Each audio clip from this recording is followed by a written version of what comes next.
பொருளாதாரம் எவ்வாறு தழும்பி இருக்கின்றதோ அதே போல் பங்குச்சந்தையிலும் நேரடியான தாக்கம் இருக்கின்றதா? நிச்சயமாக ஒரு நாட்டினுடைய பொருளாதாரத்திலே தாக்கம் செலுத்துகின்ற எந்த ஒரு விடயமும் பங்குச்சந்தையிலே தாக்கத்தை செலுத்தும். கிட்டத்தட்ட 294 கம்பெனிகள் பங்குச்சந்தையிலே பட்டியலிடப்பட்ட நிறுவனங்களாக இருக்கின்றன. நீங்கள் சொன்னது போல் 2025ஆம் ஆண்டு கிட்டத்தட்ட 100% அதிகமான வளர்ச்சியை காட்டிய பங்குச்சந்தையாக இருந்தது. ஒரு சில பங்குகள் கிட்டத்தட்ட 200%, 300% என்ற அடிப்படையிலே மிகப்பெரிய வளர்ச்சியை காட்டிய ஒரு பங்குச்சந்தை. ஆல் ஷேர் பிரைஸ் இண்டெக்ஸ் அண்ணளவாக ஜனாதிபதி தேர்தலுக்கு பிற்பட்ட காலப்பகுதியிலே 11,000 இருந்து இப்பொழுது 23,900 வரை சென்று இப்பொழுது அண்ணளவாக 21,500 என்ற அடிப்படையிலே பங்குச்சந்தையிலே ஆல் ஷேர் பிரைஸ் இண்டெக்ஸ் பயணித்துக் கொண்டு இருக்கிறது.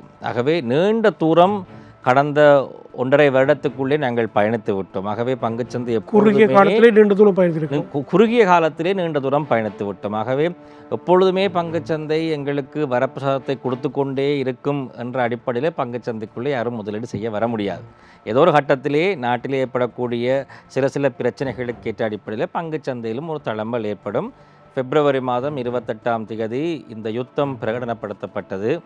இலங்கையுடைய கட்டுப்பாட்டிலே இல்லாத ஒரு விடயம். ஆகவே இப்பொழுது இடம்பெறுகின்ற எல்லா செயற்பாடும் நாங்கள் கடந்த முறை பேசுகின்ற பொழுதும் நாங்கள் பேசியிருந்தோம். எங்கள் நாட்டு காரணி அல்லாத வெளிநாட்டு காரணிகள் தான் அதிக அளவிலே எங்களுடைய நாட்டிலே பாரிய தாக்கத்தை ஏற்படுத்தப் போகிறது. அது பங்குச்சந்தையிலும் தாக்கத்தை ஏற்படுத்தும். அந்த அடிப்படையிலே டொனால்ட் ட்ரம்ப் தான் பங்குச்சந்தையிலே மிகப்பெரிய தீர்மானம் மிக்க ஒரு நபராக காணப்படுவார் என்றும் நாங்கள் பேசியிருந்தோம். அந்த அடிப்படையிலே பிப்ரவரி 28ஆம் தேதி யுத்தம் பிரகடனப்படுத்தப்பட்டது. 2025ஆம் ஆண்டு யுத்தம் ஆரம்பிக்கின்ற பொழுது ஒரு 11 நாளிலே அந்த யுத்தம் முடிவடைந்து விட்டு அதுக்கு பிறகு பங்குச்சந்தை வீழ்ச்சியடைந்து அதிலும் மிகப்பெரிய வளர்ச்சியை அடைந்தது.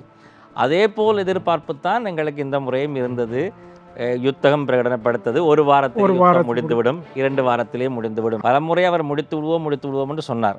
பங்குச்சந்தை டொனால்ட் ட்ரம்ப் சொல்லுகின்ற ஒவ்வொரு வசனத்தையும் ஒவ்வொரு செயற்பாட்டையும் பிரதிபலித்து கொண்டே இருந்தது. பிப்ரவரி மாதம் 28ஆம் தேதி வந்து முடித்து விட்டோம் என்று சொன்னார். அப்பொழுது பங்குச்சந்தை ஏறும். அடுத்த நாள் குண்டு தாக்குதல் இடம்பெறுமாக இருந்தால் பங்குச்சந்தை பாரிய அளவிலே வீழ்ச்சியடையும். உலக சந்தையிலே கச்சா எண்ணெயினுடைய விலை அதிகரித்தால் பங்குச்சந்தை வீழ்ச்சியடையும். கச்சா எண்ணெயினுடைய விலை குறைந்தால் மீண்டும் எழுச்சி அடையும். இவ்வாறு கடந்த 3 மாதங்களாக எழுச்சி அடைவதும் வீழ்ச்சி அடைவதும் என்று தொடர்ச்சியாகவே இடம்பெற்று கொண்டிருந்தது. பல பேர் இந்த ஒவ்வொரு உச்சத்திலும் வீழ்ச்சியிலும் பல பேர் சம்பாதித்தும் இருப்பார்கள்.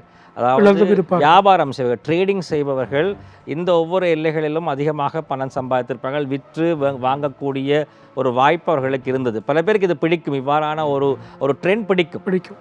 பங்குச்சந்தையில் அதிகமாக வியாபாரம் செய்பவர்களுக்கு அது பிடிக்கும். நீண்டகால முதலீட்டாளர்களுக்கு இது பிடிக்காது. ஆகவே மிகப்பெரிய தளம்பல் இருக்கின்ற பொழுது பங்குச்சந்தைக்குள்ளே நான் உள்நுழைய மாட்டேன். நான் two nothing is the best strategy என்பது போல் சில நேரத்தில் ஒன்றும் செய்யாமல் இருப்பேன். அதாவது பங்குச்சந்தைக்குள்ளே நான் வரவே மாட்டேன் என்ற ஒரு முடிவை எடுத்துக்கொண்டு இருப்பார்கள். அவ்வாறு தான் இப்பொழுது பங்குச்சந்தை பயணித்து கொண்டிருக்கிறது. மேல் போவதும் இறங்குவதும் ஒவ்வொரு டொனால்ட் ட்ரம்பினுடைய ஒவ்வொரு அதாவது ட்விட்டர் தளத்தினுடைய அவருடைய ட்ருத் தளத்தினுடைய பதிவுகளுக்கு ஏற்ற அடிப்படையிலே பங்குச்சந்தையிலே மாற்றம் ஏற்பட்டு கொண்டே இருக்கிறது. தற்போது அந்த மாற்றம் இருக்கின்றது.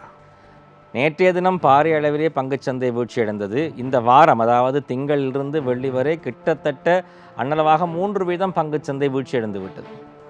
காரணம் 3% வீழ்ச்சியடைந்து விட்டது. காரணம் என்னவென்று சொன்னால் இந்த யுத்தம் தொடர்வதற்கான வாய்ப்புகள் இருக்கிறது. கச்சா எண்ணெயினுடைய விலை $108 per barrel வரை உச்சம் தொட்டது. ஆகவே அந்த ஒரு பயம் இருக்கின்ற பொழுது எங்களுடைய நாணயத்தினுடைய பெறுமதி மிகப்பெரிய ஒரு வீழ்ச்சியை கண்டது. 354 ரூபாய் வரை சென்றிருந்தது. ஆகவே இந்த மே மாதம் மட்டுமே கிட்டத்தட்ட 10% வீழ்ச்சியை நாணயம் காட்டிவிட்டது. எங்களுடைய நாணய மாற்றுவதிலே வீழ்ச்சி ஏற்பட்டு விட்டது. ஆகவே இவையெல்லாம் பொருளாதாரத்தில் தாக்கம் செலுத்தி, பங்குச்சந்தையில் தாக்கம் செலுத்தி, இறுதியிலே ஒவ்வொரு நிறுவனங்களும் உழைக்கக்கூடிய லாபத்திலே தாக்கம் செலுத்தி லாபம் குறையும். ஆகவே அந்த பங்குச்சந்தை அந்த பங்கினுடைய விலையிலே பெரிய அளவு வீழ்ச்சி ஏற்படுவதற்கான வாய்ப்பு இருக்கிறது என்பது போல் பங்குச்சந்தை இப்பொழுது செயற்பட்டு கொண்டிருக்கிறது.